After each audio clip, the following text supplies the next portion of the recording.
So again welcome student in my channel. Technical issue की वजह से हम अकाउंट्स के जो सम्स हैं वो अभी कैरी ऑन नहीं कर पाएंगे। सो आज हम लेके आए हैं इकोनॉमिक का चैप्टर नंबर 6 मार्केट।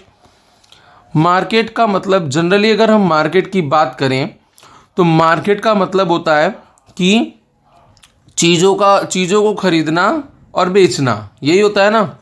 या तो मार्केट का मतलब क्या होता है कि एक गुड्स होगा या सर्विस होगा, उसको हम मार्केट में या तो बेचेंगे खरीदेंगे, यही होता है। इसी को मार्केट बोलते हैं जनरली फॉर्म में। बट इकोनॉमिक्स में मार्केट का मतलब क्या होता है कि जो बायर है, जो खरीदने वाला है और जो बेचने वाला है, वो दोनों एक दूसरे के कांटेक्ट में आते हैं, डायरेक्टली या इनडायरेक्टली कांटेक्ट में आते हैं और गुड्स और सर्विस को बेचते हैं। उसको बोलते हैं मार्केट, उस सिस्टम को बोलते हैं मार्केट। और प्रोफेसर सैम्यूल ने भी अपना डेफिनेशन दिया है। उनके हिसाब से मार्केट एक ऐसा सिस्टम होता है जहाँ पे बायर और सेलर, खरीदने वाला और बेचने वाला एक दूसरे के कांटेक्ट में आते हैं, दोनों प्राइस डिसाइड करते हैं। ऐसा प्राइस और क्वांटिटी वो डिसाइड करते हैं जिससे बेचने वाले को भी अच्छा खासा प्रॉफिट हो और खरीदने वाले को भी रीजनेबल रेट में वो चीज़ें मिल जाए। Now characteristics of market. Market के कैरेक्टरिस्टिक्स में सबसे पहला है number yes buyers and seller. जैसा कि हमें पता है मार्केट में बहुत सारे सेलर्स होते हैं, बेचने वाले होते हैं, और बहुत सारे बायर्स होते हैं, खरीदने वाले भी होते हैं। यहाँ पे ज़्यादातर गुड्स और सर्विस का ही लेन देन होता है और ये प्रोसेस के अंदर ये देखा जाता है कि सेलर को ज़्यादा प्रॉफिट मिले और बायर को प्रोडक्ट खरीदने में ज़्यादा सेटिस्फैक्शन, संतोष मिले। Next characteristics goods and service. Goods and service में मार्केट के अंदर जो चीज़ों का ज़्यादा डिमांड होता है, जो चीज़ें बहुत ज़रूरतमंद होती है, वैसे गुड्स और सर्विस मार्केट में अवेलेबल होते हैं। प्रोड्यूसर और सेलर ज़्यादा प्रॉफिट कमाने के लिए वो अलग अलग वो टेक्निक अपनाता है जिससे वो कस्टमर्स को अट्रैक्ट कर सके, बायर्स को अट्रैक्ट कर सकते हैं। और बायर भी ऐसे प्रोडक्ट खरीदते हैं, ऐसी कीमत में प्रोडक्ट खरीदते हैं जिससे उनको भी सेटिस्फैक्शन मिले। Now contact. हमने पहले देख लिया कि बायर और सेलर, खरीदने वाला और बेचने वाला, दोनों कॉन्टैक्ट में आते हैं या तो डायरेक्टली या तो इनडायरेक्टली। तो उसमें भी 2 पॉइंट दिया है कॉन्टैक्ट के अंदर। First point is that is tally shopping. Tally shopping मतलब हम जो बायर होता है वो खुद से ही कॉल करके बोलता है कि हाँ मुझे ये प्रोडक्ट खरीदना है। जैसे नापतुल हो गया, होम शॉप 18, ये सब जो चैनल्स हैं जिसके अंदर हम टीवीओं पे चीज़ें देखते हैं, वो हमें बताते हैं उन प्रोडक्ट के बारे में, एंड देन हम कॉल करते हैं और उनको बोलते हैं कि हमें ये प्रोडक्ट चाहिए directly. Now second is online shopping. Online shopping में जो बायर होता है वो कोई भी प्रोडक्ट या सर्विस खरीदने के लिए वो वेबसाइट पे जाता है। अलग अलग वेबसाइट है, इंटरनेट के थ्रू वो वेबसाइट्स पे जाता है, प्रोडक्ट को सिलेक्ट करता है और उसको ऑनलाइन ही मंगवा लेता है। इनडायरेक्टली कांटेक्ट में आया ऑनलाइन शॉपिंग में। नाउ प्राइस तो बहुत ही बड़ा फैक्टर होता है मार्केट का। मार्केट में कौन सा प्रोडक्ट कितने का मिलेगा, कौन सी सर्विस कितने की मिलेगी, ये कहाँ से डिसाइड होगा? मार्केट से ही डिसाइड होगा।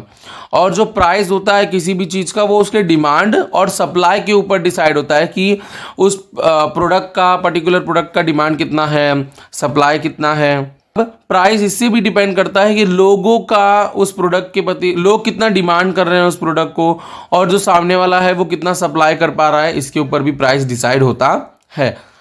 Information about market situation. Market के सिचुएशन का इंफॉर्मेशन बायर और सेलर दोनों को होना चाहिए कि करंट मार्केट सिचुएशन कैसा है। डिसीजन उसके हिसाब से चलेगा मार्केट का कि कितना प्रोडक्शन बढ़ाना है, सप्लाई कैसा देना है, मार्केट के इस प्रोडक्ट का प्राइस कितना रखना है। जैसे अभी कोरोना आया तो कोरोना में बहुत सारी चीज़ों का प्राइस एकदम हाई हो गया बिकॉज द सिचुएशन बहुत ख़राब था मार्केट का। और वैसे भी इकोनॉमिक्स के हिसाब से देखें तो मार्केट में 4 सिचुएशन हमेशा बनती है जो हम पहले पढ़ के आ चुके हैं, ठीक है। बूम, रिसेशन, डिप्रेशन, रिकवरी, ये सब मार्केट में सिचुएशन बनती है। नेचुरल कैलामिटीज़ आ गई, कोई प्राकृतिक कोई भी आपदा आ गई, या फिर मैनमेड कैलामिटीज़ आ गई, तो ये सब प्रॉब्लम होता है। इन्फ्लेशन जो हमेशा रहता ही है, ठीक है। So this is the market situation का नॉलेज होगा, उसके हिसाब से प्राइस डिसाइड किया जाता है, उसके हिसाब से सिचुएशन चेंज होती है। Classification of market. मार्केट का क्लासिफिकेशन तो बहुत सारा होता है, जैसे कि लोकेशन के हिसाब से अलग अलग मार्केट होता है, टाइम के हिसाब से अलग अलग मार्केट होता है, form of the product, product के हिसाब से अलग अलग मार्केट होता है, क्वांटिटी के हिसाब से अलग अलग मार्केट होता है, कंट्रोल के हिसाब से अलग अलग मार्केट होता है, एंड देन कॉम्पिटिशन्स के हिसाब से भी बहुत सारे मार्केट होते हैं। बट तो यहाँ पे हम खाली देखेंगे लोकेशन के बेस में मार्केट का टाइप्स, देन क्वांटिटी के बेस पे मार्केट का types, and then competition base पे मार्केट का टाइप्स। यही 3 चीज हम इस चैप्टर में पढ़ने वाले हैं। Market based on location, geographical location के हिसाब से मार्केट होता है 4 टाइप का। लोकल मार्केट सभी को पता होता है। लोकल मार्केट क्या होता है, अपनी खुद की एक ही जगह पे वो चीज़ें बना रहे होते हैं और उसी जगह पे वो चीज़ें बेच रहे होते हैं। ये जो लोकल मार्केट होता है ये कोई भी सिटी और विलेज के लिमिटेड होता है। जैसे कि मार्केट ऑफ क्ले यूटेंसिल्स, जो मिट्टी के बर्तन बना रहे होते हैं वो भी तो एक ही जगह पे रहते हैं और उसी जगह पे वो बनाते भी हैं, उसी जगह पे वो सेल भी करते हैं, और ज़्यादातर ये सिटीज़ में होते हैं, विलेजेस में होते हैं, जो लोकल मार्केट कहलाते हैं। Now next one is regional market. Regional market है ना, कुछ प्रोडक्ट और सर्विस बेच रहे होते हैं, ये पर्टिकुलर रीजन में होते हैं या फिर स्टेट में होते हैं, पूरे स्टेट में होते हैं, जिसको हम रीजनल मार्केट बोलते हैं। या तो फिर स्टेट के अलग अलग रीजन्स में भी होते हैं ये मार्केट। जैसे कि गुजरात में market in Ahmedabad, Vadodara are the regional markets. अगर हम गुजरात स्टेट की बात करें तो अहमदाबाद का है, वडोदरा का है, सूरत का मार्केट है, ये सब क्या होगा, रीजनल मार्केट्स होंगे। फॉर एग्जाम्पल घारी of Surat, regional films, regional books etcetera, ये सब इसके एग्जाम्पल्स हैं। क्योंकि जो घारी होती है वो सूरत में ही मिलती है, मीन्स यहीं पे अवेलेबल होती है और कहीं नहीं होती है। तो ये यहाँ का रीजनल मार्केट हुआ ना घारी का। नेशनल मार्केट सबको पता है, पूरे ओवरऑल कंट्री में जब चीज़ों का लेन देन होता है, कोई भी प्रोडक्ट या कोई भी सर्विस का लेन देन मतलब सेल एंड परचेस होता है, देन उसको बोलते हैं नेशनल मार्केट।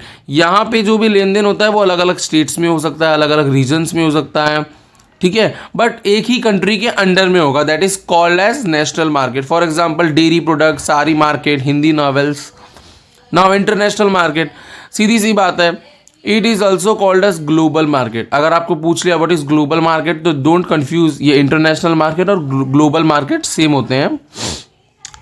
ये पूरे वर्ल्ड का होता है, ये जो मार्केट होता है ये पूरे वर्ल्ड में फैला हुआ होता है ये मार्केट। यहाँ पे जो सेल एंड परचेस होता है ना इंटरनेशनल मार्केट में, उसको इंपोर्ट एक्सपोर्ट बोलते हैं। इंपोर्ट मतलब परचेस करना, एक्सपोर्ट मतलब सेल करना। For example mobile phones, English novels etcetera. अब जैसे जैसे नए नए इन्वेंशन आते गए, ट्रांसपोर्टेशन फैसिलिटीज़ अच्छी होती गई, कम्युनिकेशन फैसिलिटीज़ अच्छी होती गई, कोल्ड स्टोरेज फैसिलिटीज़ या गोडाउन फैसिलिटीज़ हमने अच्छी होती गई, वैसे वैसे अभी जो क्लासिफिकेशन है ना लोकेशन का, ये सब भी थोड़ा बहुत चेंज हो चुका है, थोड़ा बहुत चेंजेस इसके अंदर आ गए हैं। Now market based on quantity, 2 market है, wholesale market, retail market.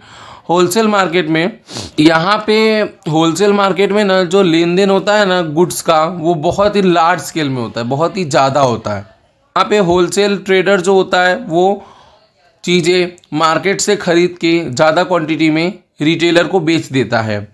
Retailer trader उसके लिए रिटेलर जो होता है वो होलसेलर के लिए एक बायर बनता है, जो होलसेलर से चीज़ें खरीद के कस्टमर्स को बेच रहा होता है।